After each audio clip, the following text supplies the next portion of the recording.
Alors nous sommes donc ce matin, on est lundi, le 4 Menahem Av, et nous sommes arrivés d'Av Samertet de Bava Kama Samertet à la 4e ligne. Goufa, donc on revient à ce qu'on a dit hier. Amar Rabbi Yohanan, Gazal Velo Nitiasho Be'alim. Si un homme il a volé un animal et que les propriétaires n'ont pas encore désespéré, on a dit Shenehem Enani Rolim Lehardish. Aucun des deux, ni le propriétaire ni le voleur, ne peuvent sanctifier cet animal. Pourquoi? Le voleur ne peut pas parce que c'est pas le sien, et le propriétaire ne peut pas non plus parce qu'il n'est pas chez lui. Comme il a été volé, il n'est pas chez lui, il ne peut pas te marder quelque chose qui n'est pas dans sa propriété. Alors la Gemara, donc sur ça, elle pose une question. Comment tu dis que Rabbi Yohanan il a donné cet enseignement que les Baalim ne peuvent pas, les propriétaires ne peuvent pas sanctifier quelque chose à distance? Pourtant, Rabbi Yohanan. Nous on a vu que Rabbi Yohanan il a dit comme ça, Halakha kistam Mishnah. La halakha elle est comme une Mishnah, stam. Qu'est-ce qu'elle dit la Mishnah? Utnan. La Mishnah enseigne, c'est marqué, Kedem Reva'i. Il dit que les gens d'avant, les paysans, quand ils avaient les fruits de la 4e année, commençaient, il faut les amener à manger Yerushalem et son Kadosh. Alors pour permettre aux gens de reconnaître, ils mettaient de la terre autour du champ. Comme ça, ils savent, attends, ça c'est un champ qui est arrivé à la 4e année. Attention de ne pas manger quoi. C'est mana. Qui Adama, pourquoi ils mettent de la terre? C'est comme la terre. Pourquoi la terre? C'est pour signifier aux gens, quand ils voient que c'est de la terre, on a le droit de profiter de la terre. Ça veut dire c'est pour leur signifier que l'eau, ces fruits-là aussi, on peut les manger. Pas maintenant, il faut leur faire quelque chose, par exemple les racheter, après les manger. C'est pour ça qu'ils mettaient donc de la terre autour. Maintenant, quand il a un terrain de Orla des 3 premières années où là c'est assourd de manger complètement, il entourait le terrain avec de l'argile. Pourquoi? C'est malin qu'Hassid. Pourquoi ils mettent un signe de l'argile? De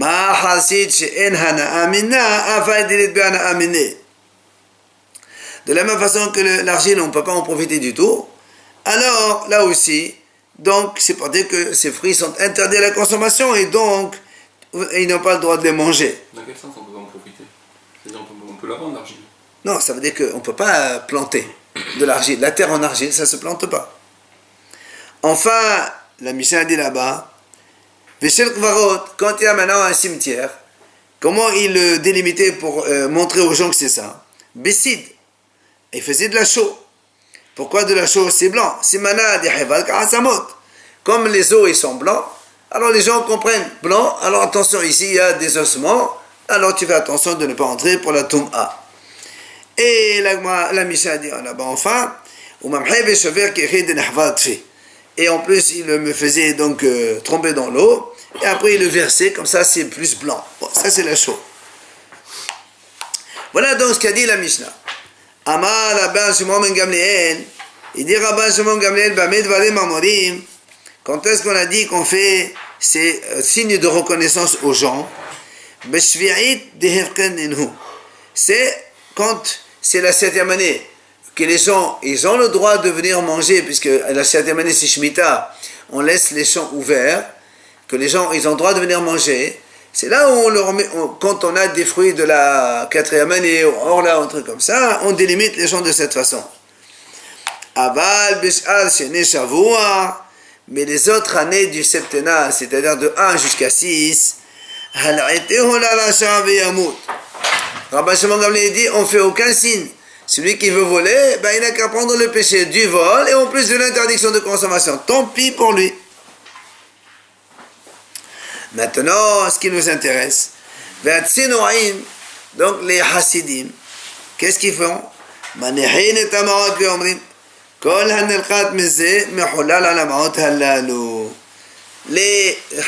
qu'est-ce qu'ils font? Ils prennent un peu d'argent le matin, ils disent voilà, tous les fruits qui vont être volés par les gens dans la journée, ils sont rachetés sur cet argent-là, comme ça au moins il n'y a pas de gdoucha là-bas, ils peuvent les manger.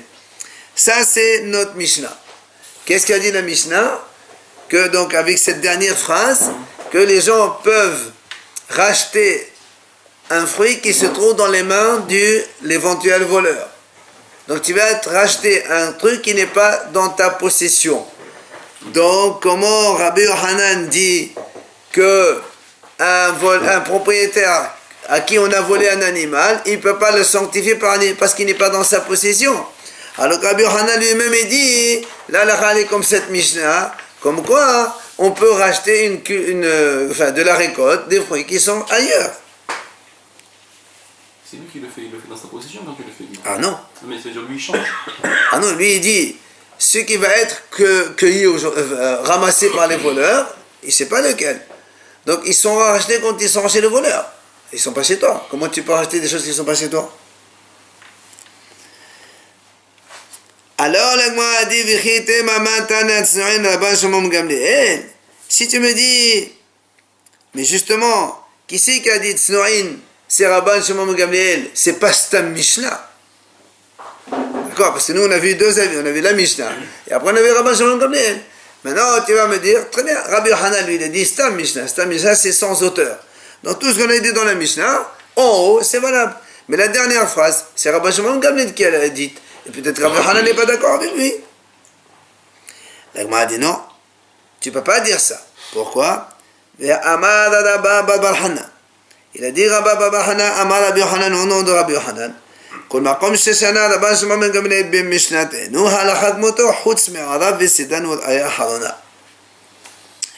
on a vu que Rabbi Yohanan lui-même il a dit, dans tous les cas qu'on trouve Rabbi Shimon Gamliel dans la Mishnah, la halakha est comme lui. Sauf dans 3 cas, maintenant on commence à les connaître. Arabe, c'est la garantie.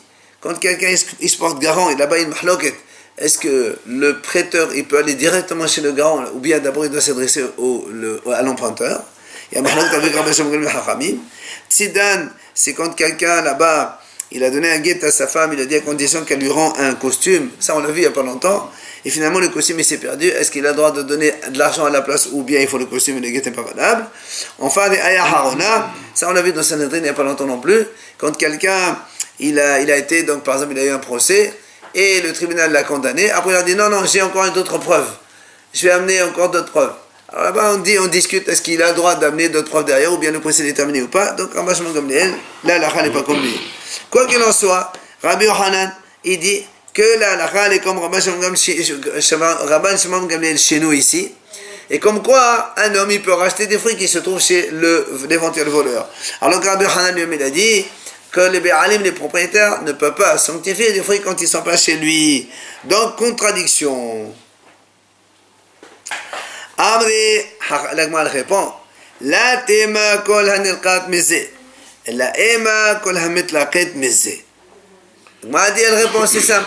Elle dit, donc, il ne faut pas dire tout ce qui va être cueilli par le voleur. Dès qu'il sera chez le voleur, alors ça sera racheté. Il dit non, le Baal Habayit, le Snou'in, c'est les Hasidim, ils disent, il dit comme ça, voilà l'argent, tout ce qui va être pris de ce champ maintenant, eh bien il est déjà racheté. Ça veut dire quand il a racheté, il est encore chez lui. Lui il va racheter ce que les voleurs vont prendre plus tard. Donc il n'a pas racheté quelque chose qui n'est pas chez lui. Donc on a solutionné le problème. C'est-à-dire ici Rabbi Yohanan il dit, on parle de quelqu'un qui a la récolte qui se trouve chez lui encore. Comment tu peux dire que Rabbi Yohanan il a dit comme cela? Voilà pourtant ve'amar Rabbi Yohanan tsnu'in ve'Rabbi Dosa amru davar echad. Il dit, on a vu que Rabbi Yohanan il a dit que tsnu'in, cette idée de tsnu'in, donc les Hasidim et Rabbi Dosa, ils ont dit le même enseignement. C'est quoi? Ve'Rabbi Dosa nilqat kama. Et Rabbi Dosa lui il a dit, il parle de quelque chose qui a été déjà cueilli par les voleurs, enfin, par quelqu'un d'autre. Et il nous amène tout de suite l'enseignement de Rabbi Dosa. Détania. Rabbi Ouda Omer, la Bretagne enseigne comme ça.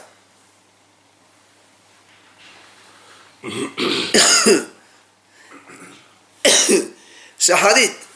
Baal Habayit omed v'omed kol shilaqeto anim hayom yehefker. Vous savez, on avait dit avant quand il y a l'équette, quand les moissonneurs moissonnent, qu'il y a une épi qui tombe aux 2, les pauvres ils prennent. 3, ils n'ont pas le droit de prendre. Alors les chassidim ils font quoi? Comme ils ont peur que les pauvres ils prennent 3 aussi. Alors ça fait du vol. Alors qu'est-ce qu'ils disent? Il vient le matin comme ça, Shaharit, Rabbi Yehuda il dit comme ça.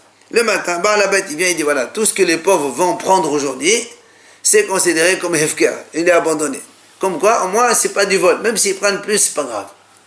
Ok?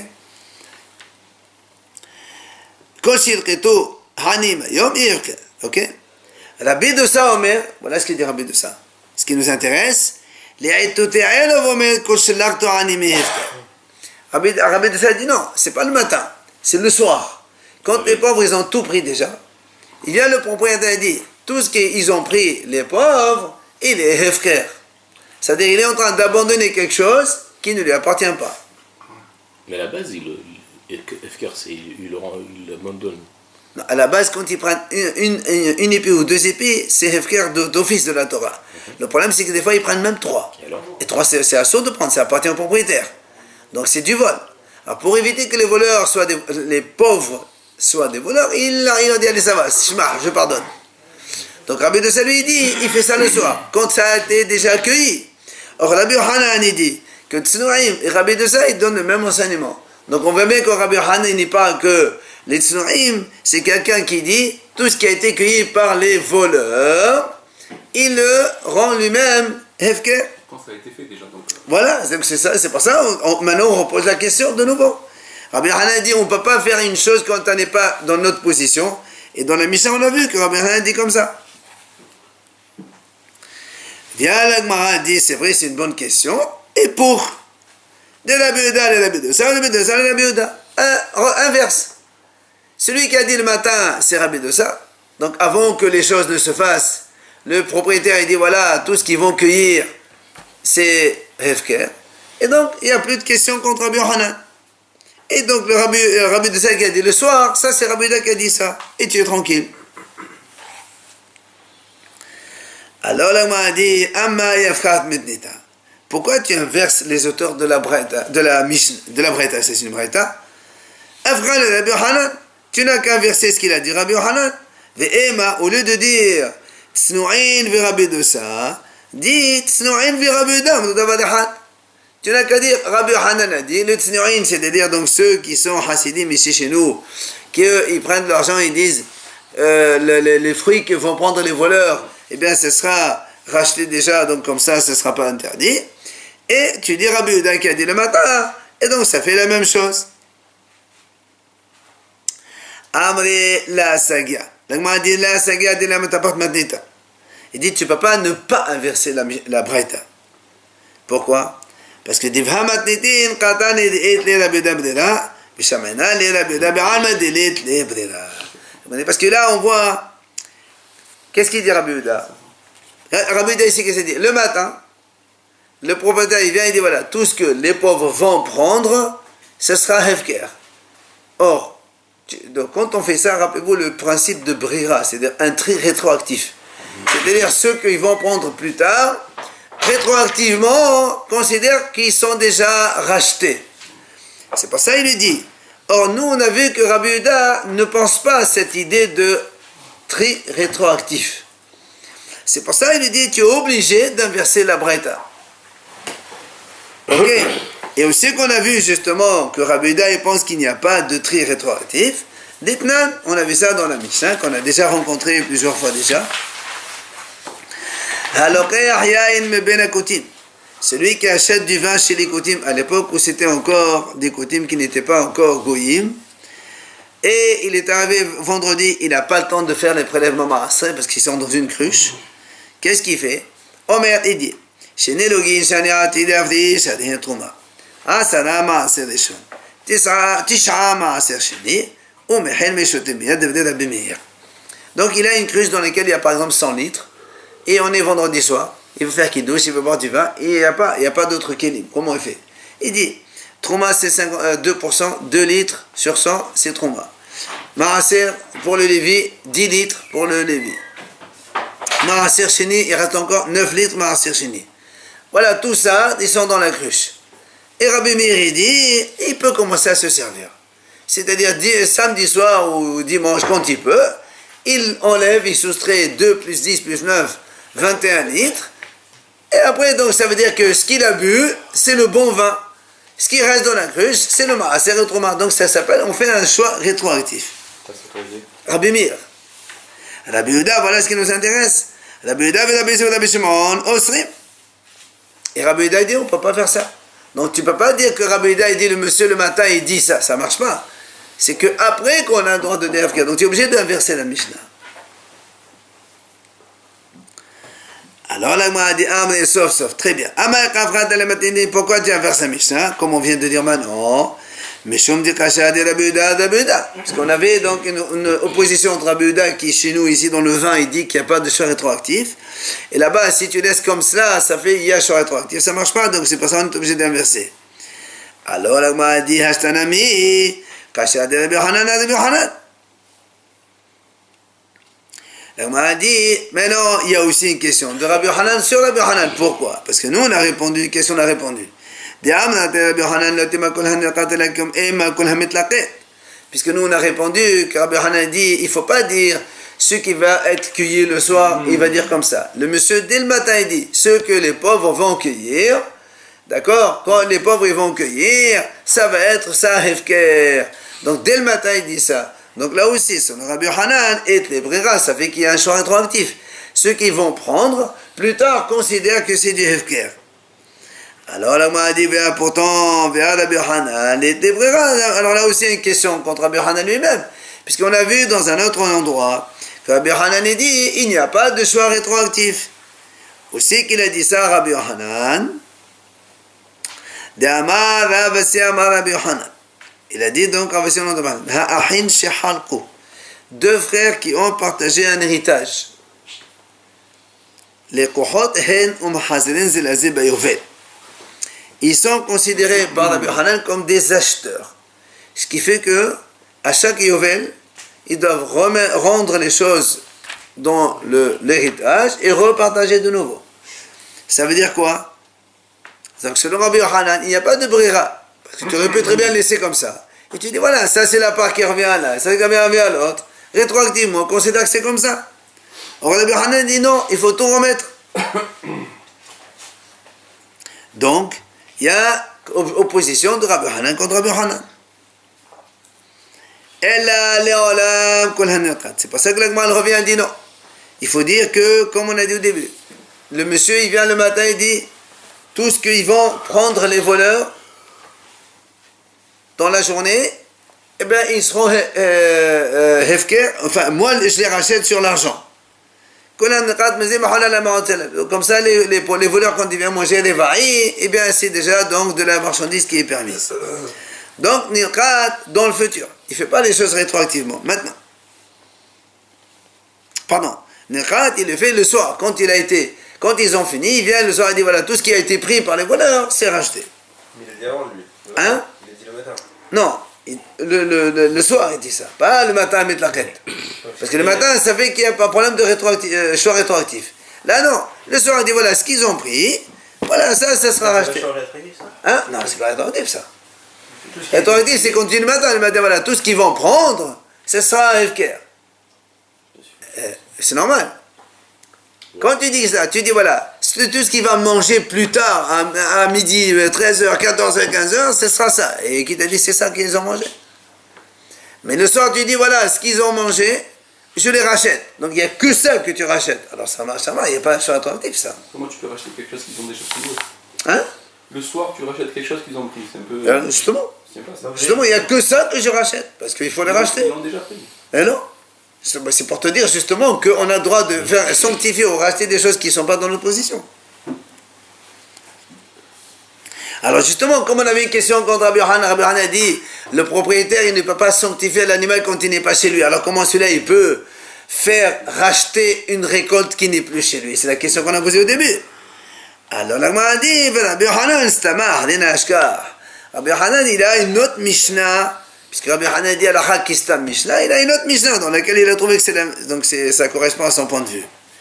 C'est laquelle cette Mishnah? Dites-nan, c'est marqué. On a vu cette Mishnah, En hagonev ahar haganav mishalem tashlumei kefel. On a dit un voleur qui vole chez un autre voleur, le deuxième voleur ne paye pas le double. On a dit ça. Elle m'a dit, pourquoi? Pourquoi non? Je comprends que le deuxième voleur ne paye pas le double au premier voleur. Parce que dans la Torah, c'est marqué Virunav me bet ha'ish. Quand ça a été volé de la maison de l'homme, donc du propriétaire. C'est pour ça qu'il ne payera pas le double au premier voleur. Mais, Velome bet haganav. Pourquoi il ne payera pas au propriétaire le double? אלא לאו שמע מינה, זה לפי שינו שלו, וזה לפי שינו ברשותו. Tout simplement parce que, pourquoi il ne peut pas payer au propriétaire le double, le deuxième voleur? Parce que tout simplement, le deuxième voleur, il ne paye pas au propriétaire parce que le taureau qui a été volé, ou l'animal, il n'était pas chez le propriétaire, parce que lui, il a volé chez le premier voleur. Et deuxièmement, il ne paye pas au voleur non plus, parce que ça n'appartient pas au voleur. Donc Rabbi Yochanan, il a raison. On ne peut pas sanctifier quelque chose qui n'est pas chez soi, qui n'est pas dans notre possession. Comme ici, tu ne peux pas payer au propriétaire le double parce que l'animal ne se trouvait pas chez le propriétaire. Et tu ne peux pas non plus payer au premier voleur le double parce que ce n'est pas le sien. Donc, tu vois bien que Rabbi Yochanan, ça marche très bien avec ça. Voilà, il y a la Mishnah et ça marche. Ah, l'agma a dit au Maïhazid d'Azil Batala Estama. Et pourquoi tu dis qu'on va selon cette Mishnah? Pourquoi tu ne fais pas comme la Mishnah de là-bas, qu'on a vu donc tout à l'heure au début, la Mishnah d'Israël, que le Hassid il dit tout ce qu'il va prendre, ça sera donc racheté, et donc on a le droit de faire quelque chose qui n'est pas en notre possession. Et donc ça poserait encore de nouveau la question encore de Yohanan.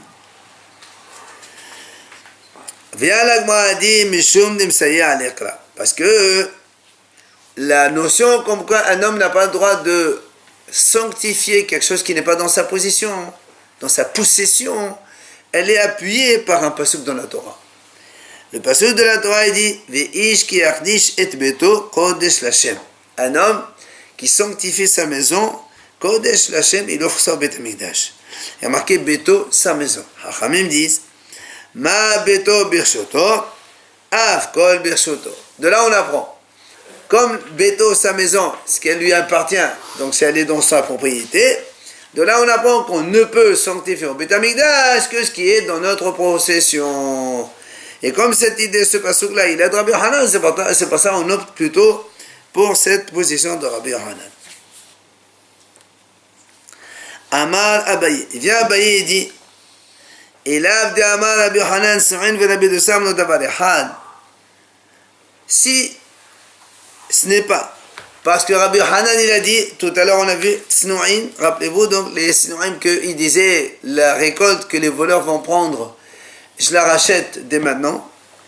Et Rabbi Dossa, quand il a dit les pauvres qui vont prendre, d'accord, qui vont prendre la récolte, même s'ils prennent 3 épis, eh bien ces hefker, ils sont donnés. Et on a dit tout à l'heure, Rabbi Yochanan dit, les deux ils ont dit la même chose. Alors, il dit, s'il n'a pas dit comme ça Rabbi Yochanan, Hava Amina, moi j'aurais dit, Tsnou'in et le de Rabbi Dossa. Rabbi Dossa, l'être de Tsnou'in. C'est-à-dire, la première Mishnah qui a parlé de Tsnou'in à propos donc de fruits de 4e année, lui aussi, il a la même chose que Rabbi Dossa pour les pauvres. Mais pas forcément le contraire. Rabbi Dossa, il peut te dire que lui, il ne pense pas comme les Tsnou'in. Pourquoi? Il explique. Tsnou'in est de Rabbi Dossa. Donc c'est-à-dire que celui qui a, donc la Mishnah qui a parlé des voleurs qui vont voler les fruits de la 4e année qui sont Kodesh, il te dit comme ça. Uma beganav abdurabanan takanta anim sechalemima. Si déjà, pour un voleur, Hachamim ont trouvé une solution. Le monsieur il vient pour que c'est des voleurs qui viennent voler. Et pourtant on leur trouve une solution. Le monsieur il vient, il rachète des fruits comme ça, il mange des fruits cachers. A fortiori pour des pauvres. Quand ils viennent cueillir les quêtes, une épée, 2 épées, déjà c'est à eux. Des fois, il y a 3, ils les prennent. A fortiori que là aussi, on peut faire une solution. Par contre, Rabbi Dossa, l'était désolé. Mais ce qu'il a dit Rabbi Dossa à propos des pauvres, moi je peux te dire, Rabbi Dossa, il a une solution parce que c'est des pauvres. Et comme il y a des choses permises et des choses pas permises, ils ne connaissent pas trop. Alors le monsieur il a le droit de dire, voilà, je leur même 3, ils peuvent prendre ces FKR. Mais, avec Gatnaf, mais le voleur, non. Je peux dire que ce rabbin de ça, il pense que dans le voleur, il n'y a pas de solution. Ça ne marche pas comme ça.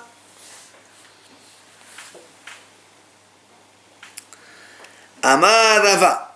Il a dit Rava. Il a dit Amar Rabbi Yohanan Snorin, Rabbi Dossam, si ce n'est pas parce que Rabbi Yohanan, il a dit justement que la Mishnah qui a parlé des Snorim, donc c'est les Hasidim qui disent que le voleur qui va prendre les fruits, je les rachète dès maintenant, comme ça, moi, ils sont cachers, ils peuvent les manger. Et Rabbi Dossam qui a parlé des pauvres, donc on vient de dire maintenant ça. S'il n'a pas dit ça, Rabbi Yohanan, moi, Rava Amina, j'aurais dit, Mantanat Sorin Rabbi Meir. J'aurais dit, c'est qui l'auteur de la Mishnah? C'est Rabbi Meir. Pourquoi? Là, Rabbi Meir m'a assez maman gava ou a fallu acheter un an pidia pour la hamana besoté. Dirti vim gaoli al ish mimma asro hamishitu yosefala. Quand la hamana ma'asro mosif homish. Il dit comme ça. Nous on sait que quand un homme, un paysan, il a de la récolte, il fait la trouma, premièrement, pour 2%, après ma'aser des choses pour le Lévi 10%, après il y a ma'aser shini. 10% qu'on mangera à Yerushalayim. Sur cette Ma'aser Sheni, il y a une discussion. Est-ce que ça s'appelle Ma'aser Mamon Gavoa? Est-ce que ça appartient à Hachem? Ou bien est-ce que ça appartient à l'homme? Si ça appartient à Hachem, on ne peut pas sanctifier une femme avec. Si ça appartient à l'homme, tu peux être Mekadesh une femme avec. On le mange soi-même, le propriétaire. Amar Rabbi. C'est ça, on le mange. Comment tu peux dire que ça appartient à Hachem? Hachem te donne des cadeaux. Comme Hachem te donne trauma au Kohanim. Alors, la trauma, c'est cadeau d'Hachem aussi. Et tous les dons des Kohanim. Justement, Rabbi Meir, il dit Ma'aseh, maman, gavoa. Rabbi Meir, il dit, justement, le Ma'aser Sheni, c'est Hachem qui t'a donné cadeau. Donc, ça appartient à Hachem. Pourtant, si quelqu'un, il a une tonne de Ma'aser Sheni, qui ne peut pas transporter parce que c'est trop lourd, la Torah a dit, tu peux le racheter. Tu rachètes, tu rajoutes un cinquième si c'est le propriétaire, et tu as de l'argent, tu as la manière Hachem, tu manges là-bas au consommable. Alors, les Aïnial dit, pour le racheter, la Torah a considéré que c'est le tien. Comme c'est marqué, c'est un homme qui veut racheter son maaser. La Torah dit son maaser, donc c'est le sien. Donc comme on a vu cette notion dans le maaser sheni, on a dit maintenant pour la 4e année de la plantation, ces fameux donc, fruits de la 4e année qui sont Kodesh, Kitibara Kodesh Helulim. À propos de la 4e année, il y a marqué Kodesh Helulim. Et à propos du Maaser, c'est marqué Ha'alas Mezeras Belas Hashem Hu Kodesh. Là-bas aussi, il y a marqué Kodesh pour le Maaser Sheni. Ma Kodesh Dirtiv Gabe Maaser. De la même façon que le Kodesh qui a marqué à propos du Maaser Sheni, on vient de dire maintenant Avagab de Mamon Gabahu, l'Anab de Yakon Hamana Besute. De la même façon que le Maaser Sheni, on a dit, selon Rabbi Meir, ça s'appelle Mamon Gavoa, c'est le bien de Hachem. Pourtant, pour le racheter, la Torah, elle lui a donné, elle dit, c'est le tien. Et bien, on va dire la même chose. Et bien, la même chose pour les fruits de la 4e année.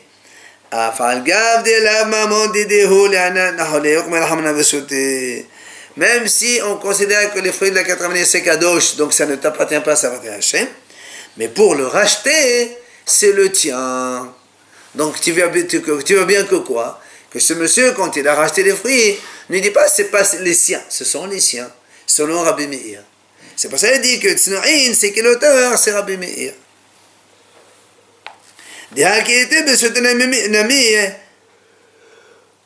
Parce que quand ils sont aussi dans sa possession.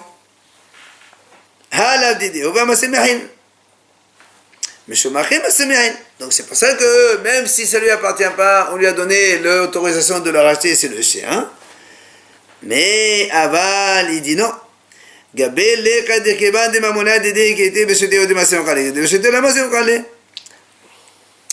veut dire, les fruits de la 4e année, comme le Maaser Sheni, on a dit ça, c'est maman d'Hachem, ça appartient à Hachem. Mais Hachem, il te dit, c'est pas grave. Pour le racheter, c'est le tien. C'est pour ça qu'on dit que même s'il n'est pas ici à côté de moi, Hachem considère que c'est le mien. Alors je peux le racheter même si je suis pas, donc il n'est pas chez moi. Mais par contre, le leket, l'équette, la cueillette pour les pauvres. Ça, on n'a jamais dit que ça appartient à Hachem. Les épées, une épée ou deux qui tombent, ça a toujours été le mamona d'idée. C'est le bien de la personne, c'est le propriétaire, le paysan. Alors c'est pour ça, nous on peut dire, très bien, dans ces cas-là, seulement qui était birchoté ou seulement quand ils sont chez lui encore, le paysan il peut dire je fais efker ces épis qui tombent pour les pauvres, mais qu'il était birchoté, la masse mais si ils sont déjà pris par les pauvres, alors tu ne peux plus aller dire ce qui est dans les mains des pauvres, je vais le rendre efker. Ils sont plus chez toi, tu ne peux pas le faire. Donc tu peux très bien dire que c'est différent entre les deux. Enfin, Amar Ravina.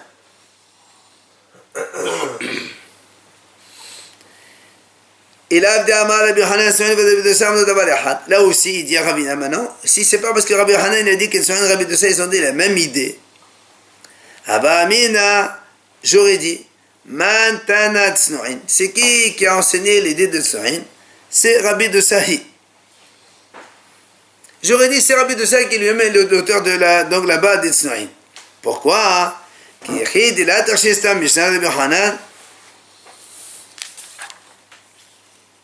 Comme ça, tu n'objectes pas Stam Mishnah avec Rabbi Hanan. C'est quoi la Stam Mishnah? Nous, on a vu la Mishnah, exactement, la question qu'on a posée au début. Qu'est-ce qu'on a posé comme question? Rabbi Hanan a dit, quand un voleur, il vole un animal chez le propriétaire, ni le voleur ne peut le sanctifier parce que ce n'est pas le sien, ni le propriétaire ne peut le sanctifier parce qu'il n'est pas dans sa possession. Ça, c'est Rabbi Hanan. Or, nous, on a dit quoi?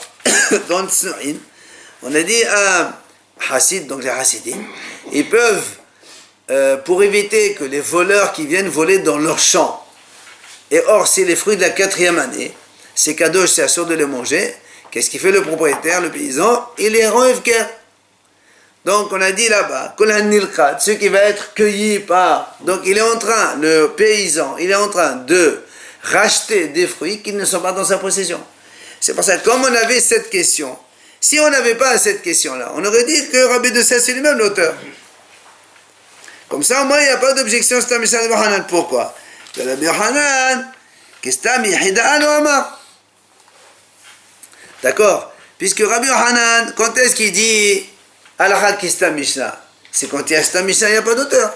Mais si tu me dis que cette Mishnah, l'auteur c'est Rabbi Dossa, alors il n'y a pas de problème. Rabbi Hanan dit, moi je n'ai jamais dit Alachal comme Rabbi Dossa. Donc il n'y aurait pas de question l'un dans l'autre. D'accord? Non.